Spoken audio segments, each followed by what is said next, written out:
cara langsung tahu persis Ramadan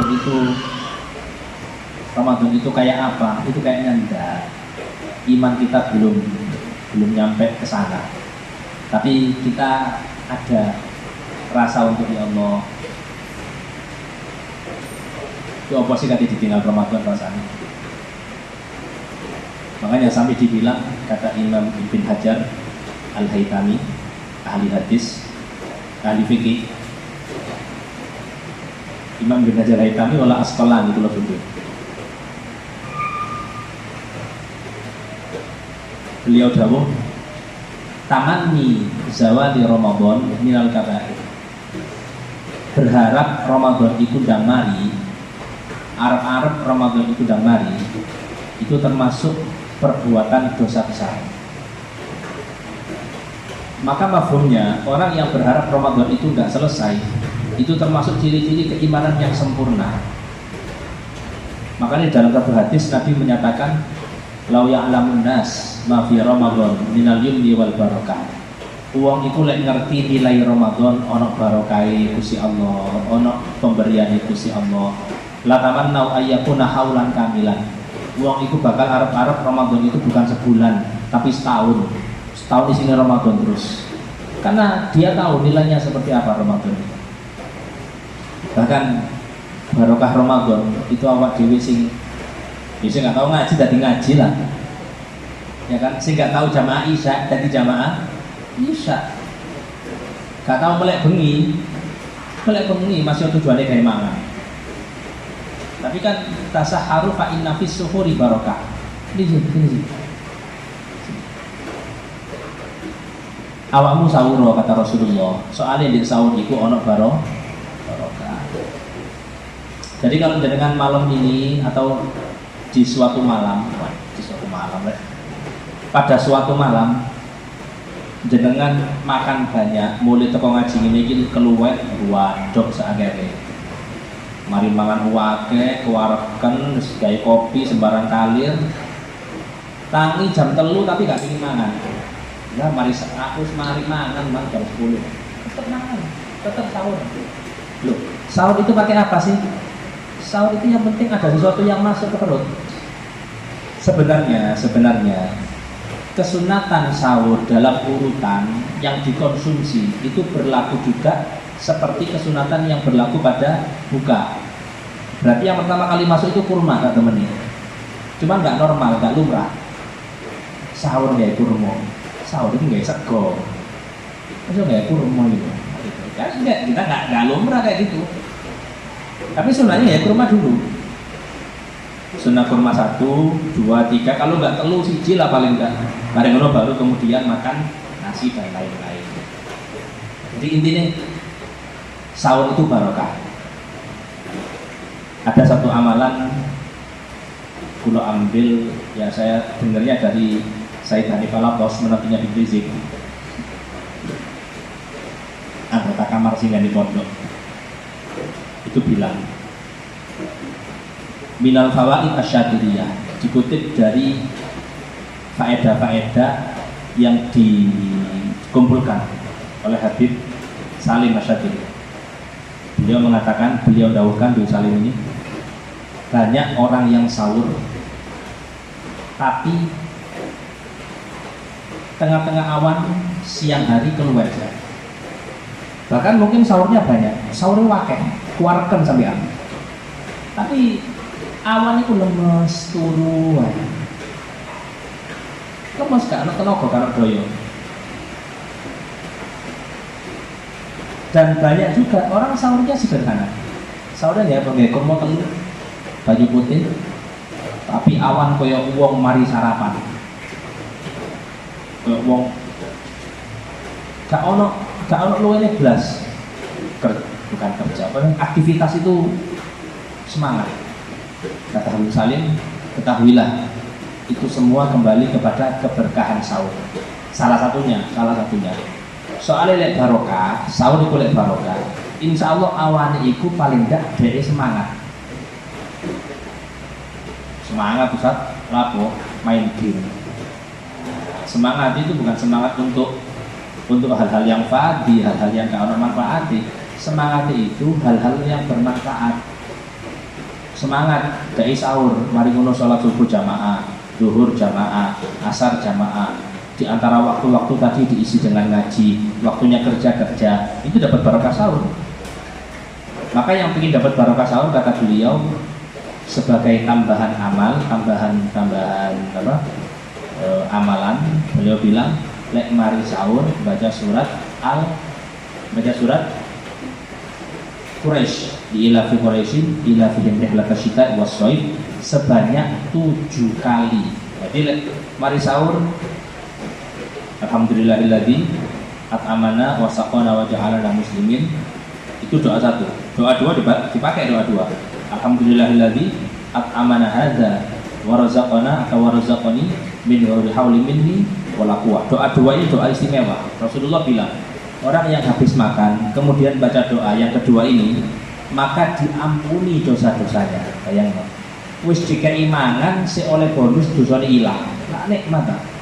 Asalkan habis makan baca doa. Setelah baca doa, baca ila fi quraisy ila bihim rihlata syita'i was shaif ya'budu rabb hadzal baitil ladzi at'amahum min ju'i wa amanahum min khauf. Sebanyak 7 kali, insyaallah awani dikai semangat, dikai kuat sama Gusti Allah. Itu salah satu yang bisa diamalkan. Ada 2 bacaan kula subuh. Kula bahkan pernah dikasih di Ali langsung, di Ali Baharun. Waktu rumah mana? Rumah api di masjid. Di Ali itu kan kalau ada tugas dulu beliau itu nggak kitab. Sekarang kan beliau punya karya kitab baru lagi yang biasanya tak pakai di masjid. Kalau sore-sore itu kita di Ali yang tak pakai. Jadi sekarang beliau bikin karya lagi setebal ini juga. Itu beliau waktu garap kitab mesti garap itu tengah wengi, gak pernah garap pagi-pagi, tidak pernah. Mau Ramadan bukan Ramadan, itu mesti melek ini. Jadi lek WA aku loh, guru saya itu mesti WA Ali jam 12 itu WA. Dik, golekno kita pikir, tolong golekno tolong. Itu jam 12 jam 1. Ya aku kadang lek pas melek ya tak balesi langsung, lek gak melek ya kula balesinya pagi. Nah, kan jam 1 bengi wayah itu turu kula. Turu wis. Untuk isuk baru tak delok, oh beliau balas apa beliau nyuruh cari sama aku. Ini tengah-tengah malam tak kira nyuruh Bib Ali, tak kira nyuruh dulu. Ternyata Bib Ali ngirimi satu faedah, emang hilang masalahnya. HP ini kan ganti ya sekian, jadi hilang WA. Jadi Bib Ali itu ngasih dulu satu amalan yang kalau baca ini gak bakal haus. Orang puasa paling rentan itu bukan lapar. Luwe itu ono lemes kan. Cuman sing paling nemen itu kena ngelak kadang. Hampir setiap orang itu ngelak itu pasti. Nah, kata Bib Ali dalam faedah itu, kon nek maca iki insyaallah gak bakal ngelak. Kulo supi bacaannya apa masalahnya. Kenapa kata amalkan? Alhamdulillah soalnya gak tahu ngelak. Ya kone. Oh. Tapi gak amal dong itu, masyaallah. Rata-rata melama aja. Walhasil sudah kembali ke pembahasan ini. Besok libur ya?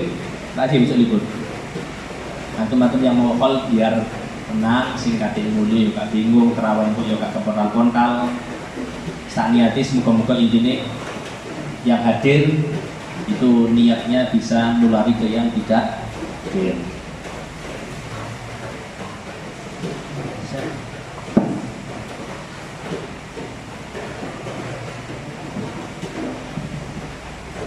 Nah di sini hadis sundan tuh kasih malu cakap nanti. Dalam hadis Nabi menyatakan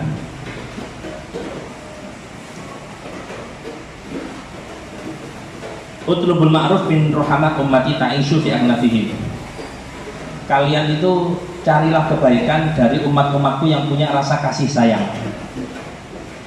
Dan jangan pernah mencari nilai-nilai kebaikan dari orang-orang yang hatinya itu keras. Maksudnya gini, umat ini, umatnya kanjeng Nabi SAW, itu memang sama Allah dibagi. Ono orang-orang sing memang secara tabiat, secara watak itu api, wongi apian. Maksudnya gak belajar, bukan santri, tapi sopan. Ada orang yang secara tabiat itu elek, jadi masih ada santri, tapi kadang pancet sifatnya sifat sing seperti bukan santri. Kata Rasulullah di sini, beliau mengatakan, kalau kita berharap kebaikan dari orang, maka kebaikan itu hanya akan didapat dari orang yang memang wataknya punya sifat kasih sayang. Lo baca satu postingan, tapi postingan itu sesuai dengan kitab, sesuai dengan dawuhnya ulama. Ciri-ciri orang yang memang hatinya itu lembut, hatinya itu rahmat ke sesama. Ciri-ciri ini, orang itu digandoli arek cilik. Itu ciri-cirinya. Jadi jenengan iki lek anak dhewe ya biasa, masuk kate anak dhewe gandoli wong lah bahaya. Jadi kalau kita ada di satu momen, ada di satu tempat, mari ngono kok arek cilik ku seneng sama kita. Ya masuk ke jalur pangku, paling tidak itu ngalem dekat kepada kita, itu tanda orang yang didekati sama anak kecil itu punya rahmat dari Allah Subhanahu wa Ta'ala. Kadang kan orang cilik sing kok lek dikokon salaman gak gelem. Ih salim sama ini, enggak. Salim enggak. Delok sih. Oh jadi kan langsung ngomong, oh berarti gak ada rahmat. Nah, ya dulu. Kalau moodnya anak kecil yang gak beres, ya berarti dari anaknya. Wong arek rewel dikokon salaman. Ya mesti gak gelem. Tapi ini anak kecilnya dalam kondisi happy, seneng. Tapi kok tiba-tiba gak mau salaman? Lah, bisa jadi yang memang diajak salaman itu rasa rahmatnya kurang. Bib, aku jaluk Bib, tak coba karena dari enak banget. Kenapa? Kok kita nggak boleh minta rahmat kebaikan dari orang-orang yang hatinya keras ini? Sampai dikatakan fa innal la'nah tanzil alaihim. Laknat Gusti Allah, murka Allah itu akan turun kepada orang-orang yang memang watak dan hatinya keras.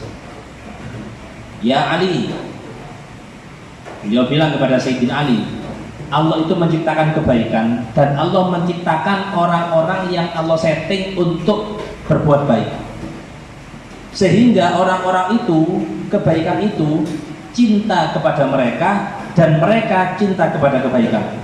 Subhanallah. Dan juga Allah akan mengarahkan pencari kebaikan untuk datang kepada mereka yang memang punya watak yang baik. Kenapa? Karena Allah punya seperti satu sistem bahwasanya air itu mau gak mau akan bisa menghidupkan tanah yang tandus. Sebagaimana orang yang memiliki kebaikan itu kebaikan mereka akan bisa menyirami hati-hati yang keras, sehingga orang yang hatinya keras, wataknya keras, kalau ingin berubah jadi hati yang lembut dan watak yang baik, sering-seringlah kumpul dengan orang-orang yang baik. Oke.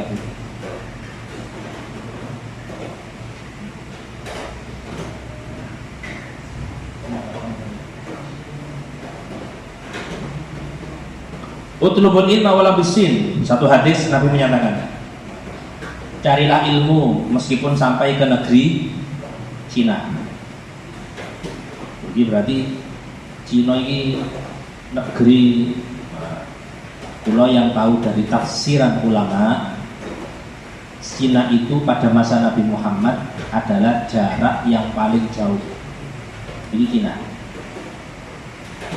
Ketika jarak yang paling jauh dari Nabi Muhammad saat itu adalah daerah Cina, maka itu jadi satu tanda. Maksudnya apa? Kita itu nggak ada alasan apapun untuk tidak belajar. Dengan alasan ado, majelis ado. Saya ini kalau alasan majelis ado, jadi setiap kecamatan ono kiai ini saya. Cuman orang itu akan mencari alasan demi membenarkan sifat malasnya dia. Pasti kata ulama, ijtanibu atau iyyakum wal ma'adir. Ojo gampang-gampang golek alasan. Kalau sekarang jangan gampang-gampang cari alasan. Misal contoh JJ ya, Ustaz kula mboten ngaos udan Saya kan hujan. Oke, tak apa-apa. Tapi kan alasan hujan itu diterima secara syarak, dia nggak ngaji. Tapi apakah itu memang menjadi sebab JJ gak ngaji atau hanya dijadikan alasan? Itu kan yang tahu hanya JJ. Paham ya? Memang hujan, ada alasan untuk hujan. Tapi pada kenyataannya, apakah JJ itu menjadikan alasan? Asli iso budal aku, cuma kok hujan tadi omai ya. Berarti kan menjadikan hujan sebagai alasan. Bukan dari awal mulai hujan, aku sakit hujan, baru hujan. Kalau jas hujan, kalau ini, itu beda lagi.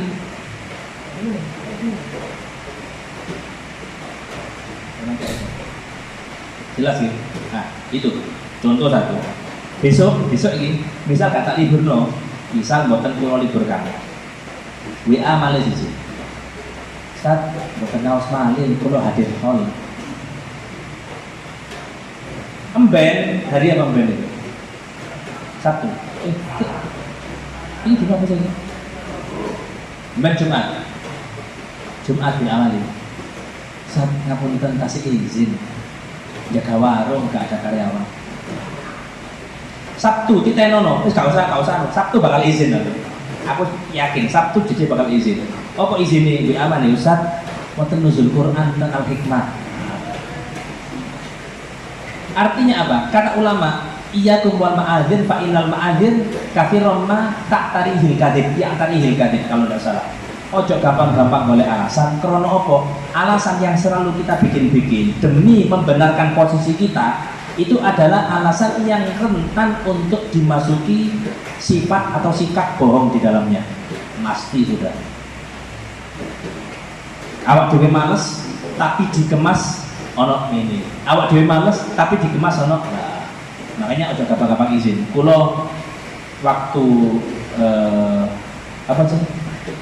Sing atur hadir bengi-bengi sih. Haflah Madin.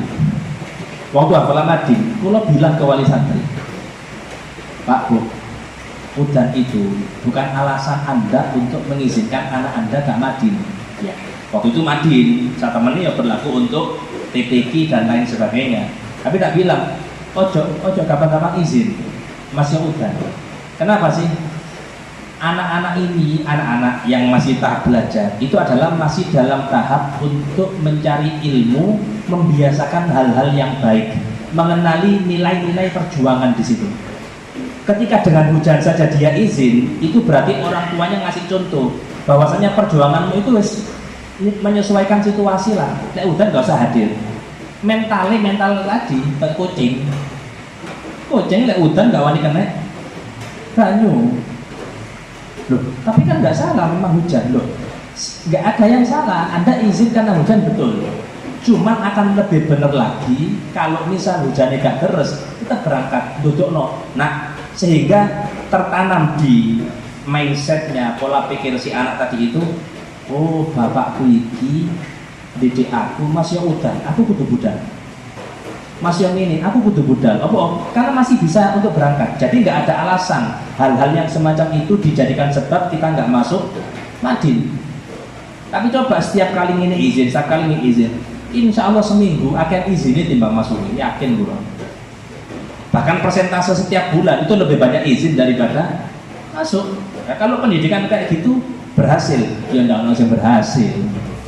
Nah, kayak gitu kan kita tanam pada diri kita. Kalau mang di masjid pas kultum, iku kate bahas udan asline. Lali aku.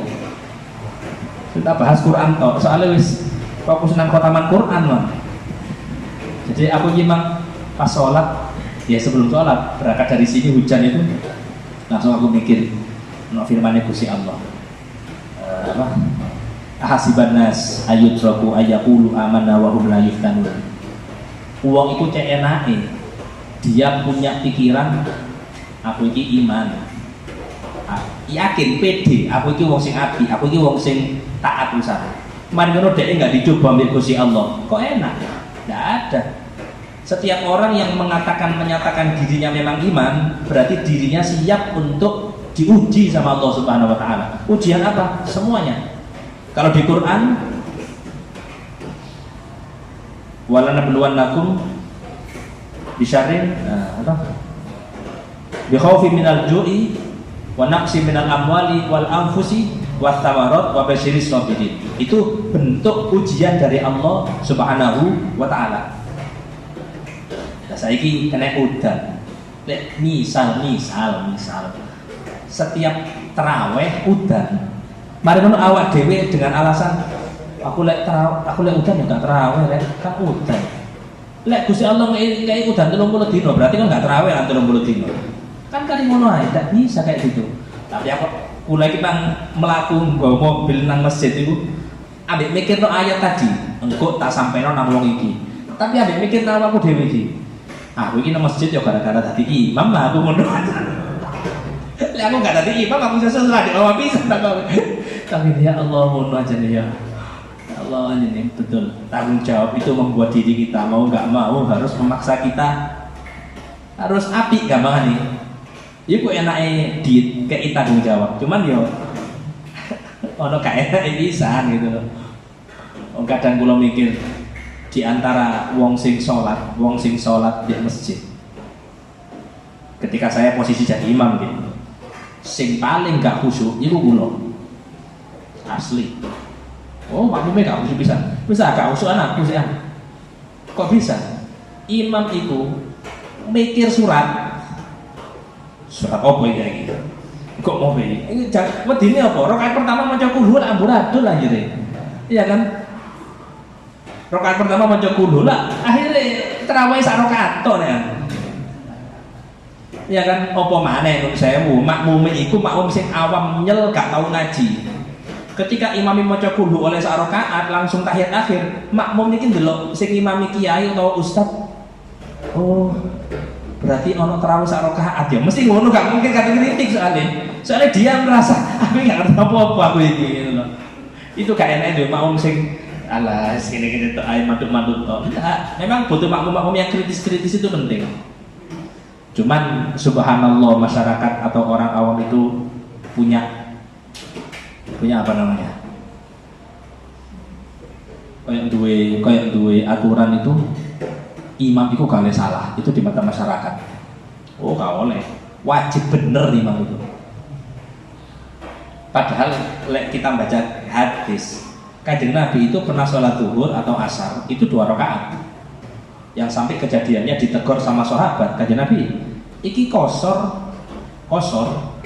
Apa memang aku silati salam nasita? Apa jenengan supi? Soalnya nggak pergi. Kalau pergi kosor maklum, ini nggak pergi Kanjeng Nabi sholat 2 rakaat. Napa jenengan supi Kanjeng Nabi? Jawabannya Kanjeng Nabi, ndak kabeh. Artinya ya gak kosor, aku ya gak lari. Tapi Kanjeng Nabi mikir lagi. Oh, berarti aku iki sholatnya kurang loro. Ditambah yang dikasih Nabi SAW. Coba ngimamin di Purwosari. Oh, bakal jadi omongan orang Purwosari ya. Ya kan? Kenapa ya tadi? Jadi imam itu standar imam di mata masyarakat wajib bener. Gak oleh salah. Maksudnya sing imam kiai, maca surat lali lah lumrah kan? Maca surat lali.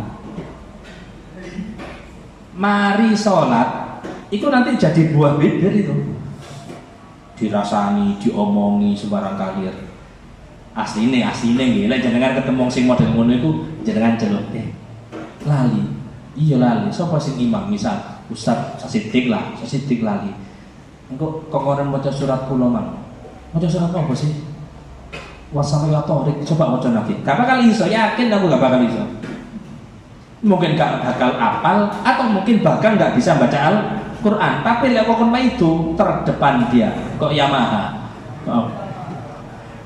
repot ya kan aku mikir anjene itu yang bikin imam itu terbebani akhirnya gak iso los jadi imam itu mikir surat apa saiki ya termasuk rakaat pertama rakaat kedua ya gak beres lah pokoknya. Tapi ya mau gak mau harus dilakukan ya kan imam tanpa makmum.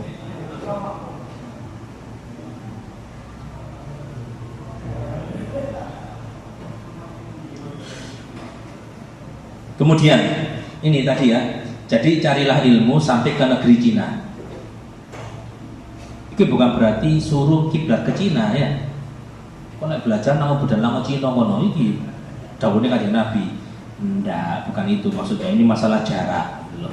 Dari sini ya tadi diambil satu hikmah. Jarak jauh aja kita suruh berangkat, umpamanya cuma jarak beberapa langkah. Yang pernah tak bilang Gus Yin itu masya Allah apa? Peka. Orang jamaah Gus Yin, orang sini, orang Purwosari ini, nang abi gak tahu ngaji. Kita koni ngaji kok nang haji, ndak Gus. Kon iki sing adoh ditekani, nang Gus Yin maksudnya nang aku teko, tapi giliran nang sapa nang haji gak teko. Ini ngandani kepada orang-orang yang datang.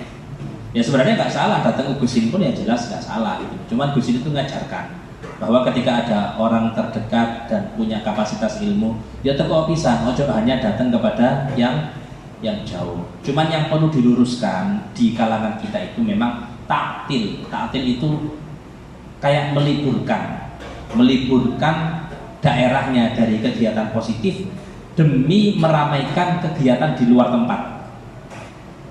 Itu bahkan Habib Bakir Alatos mana? Pekalongan. Bukan kalau dulu waktu Habib Husain bin Abdullah Assegaf Gresik masih ada, salah satu habaib yang disegani, yang dihormati oleh semua di Indonesia itu kan Habib Husain. Meskipun beliau bukan orang mutakalim, bukan orang yang ceramah, tapi di mana-mana bahkan sampai ke Hadramut pun betul-betul disegani. Nah, sekarang kan yang sepuh yang ada Habib Bakir Pekalongan. Kalau jangan tahu biasanya beliau duduk di kursi. Beliau duduk di kursi. Gak pernah duduk bawah, nggak bisa beliau. Nah, jadi Habib Bakir itu bilang, lek awakmu waktu itu maulidan. Kalau di tempatmu ada maulid, kau ojo teko nang kene. Itu kata Habib Bakir. Ramai no tempatmu. Kalau di tempatmu tidak ada, kamu datang ke sini tidak apa-apa. Atau di tempatmu sudah selesai, baru kamu datang ke sini. Ojo sampai awakmu ninggalno tempatmu, mari ngono kan teko rene. Akhirnya saya bilang ke jamaah Selasa ya, karena salah satunya pulau termotivasi melalui nasihat beliau. Di jamaah Selasa saya bilang, wong-wong sing ngaji Selasa, ketika ono peringatan napa nisfu Sya'ban atau peringatan apalagi Muharram 10 Muharram itu kan sekedar baca-baca kan, bukan ada momen untuk kita bikin acara besar dan lain sebagainya, kan cuma baca Yasin. Lek 10 Muharram Asyura kita baca hasbunallahu wa ni'mal wakil. Enggak usah tekan nang Baitul Falah. Apa daerah jenengan itu sangat layak jenengan untuk mimpin di daerah jenengan. Lek musola tempatnya ditinggal demi datang ke sini, lah terus daerahnya kosong, gak ada kegiatan positif gitu loh. Jadi kadang kita itu termotivasi seolah-olah di kono iki barokah, mulai akean. Sedangkan tempat kita itu butuh sosok untuk menghidupkan daerah kita. Oh jadi tinggal, kasihan mereka. Itu tanggung jawabnya kita. DVG, sholat Jumat itu haram nggak itu? Misal ada Habib Umar di Purwodadi, datang ke Purwodadi, sholat Jumat di situ, mengadakan kajian di situ. Wong Purwosari gak ono sing sholat Jumat, kabeh rono. Haram wong Purwosari. Loh kok iso haram sih? Jumatan kan kita di Purwodadi Jumatan loh. Bukan masalah kita Jumatannya. Daerah kita itu nggak boleh dikosongkan dari kegiatan sholat wajib Jumat. Harus Jumatan di kono. Baru kemudian kita berangkat ke sana. Jadi itu yang harus diluruskan di antara kita, kulon jenengan. Kadang kita kan punya hal-hal yang semacam itu. Jadi misalnya padahal di daerahnya butuh untuk kita urip-uripi. Gitu. Kecuali kalau daerah kita itu urip tanpa kita pun ya sudah urip ya nggak masalah. Atau pembahasannya beda lagi. Daerahku ini ono kegiatan, cuman campur mungkar, campur hal-hal sing maksiat. Jadi aku gak duwe doyo, gak duwe tenaga, gak duwe kekuatan untuk bisa mencegah kemungkarannya. Aku lek hadir ya berarti aku setuju ambil kemungkaran ya. Kita pindah bukan karena apa, tapi karena ada unsur kemaksiatan di dalamnya. Utlubul ilma walau bisin. Fa inna talabal ilmi fardhu, karena mencari ilmu itu hukumnya adalah sangat wajib lain. Ini cara bahasa Arab, fardhu itu isim maf'ul tapi ada taknya lil mubalaghah. Seperti malaikat. Malaikat itu bukan satu. Malaikat itu kata untuk bilangan untuk banyak. Kalau satu malakul. Makanya dikatakan malakul maut, malaikat pencabut nyawa atau malaikat kematian. Ada malakul maut, satu malaikat. Kalau malaikat sangat banyak, malaikah sangat banyak. Faridoh sangat wajib, mencari ilmu hukumnya bukan sekedar wajib, sangat wajib. Bagi siapa? Bagi setiap muslim sangatlah wajib. Terus kata Rasulullah SAW, saat temani para malaikat yang jumlahnya banyak nggak terhitung itu, rela meletakkan sayapnya untuk para santri karena dia senang dengan yang dia cari, menuntut ilmu. Gampangannya kan? Kita itu punya sajadah kita, sajadah awak dewi. Itu kalau dipinjam sama teman, itu kita masih terima. Aku dulu sajadahku tak gelar, tak der ya. Sajadahku tak der dipakai sama teman saya masih setuju. Kenapa? Karena memang sajadah itu ditempatkan, diposisikan untuk diinjak, untuk dibuat duduk, untuk sujud. Tapi kalau saya punya serban, aku dulu serban, saya hanya diri saya yang saya mau. Aku dulu serban tak kayak sajadah wis, saya mau. Tapi lek koncoku, aku nyeli serbane yo. Baru nyeli serbane digawe alas lungguh. Itu kan kita tersinggung kan? Serbane kudu gawe lungguh, serbane kita gawe tidak. Apa? Tak gawe di pundak, gawe zinatus sholat, gawe biasanya sholat. Lamun tak gawe lungguh, sing pantes lungguh aku sebagai pemilik, bukan orang lain, kan gitu. Nah, malaikat itu punya sayap, yang sayap itu nggak bakal rela untuk diinjak-injak. Tapi ada satu kelompok yang malaikat rela naruh sayapnya dengan sukarela. Bagi siapa? Bagi santri. Demi apa? Karena malaikat saking girange delok santri iki golek ilmu. Jadi jenengan iki mulai memang budal teko omah iki asline ngideki sayepe malaikat jenengan iki. Lek pas diidek loro, tak Israil alamat iki jenengan.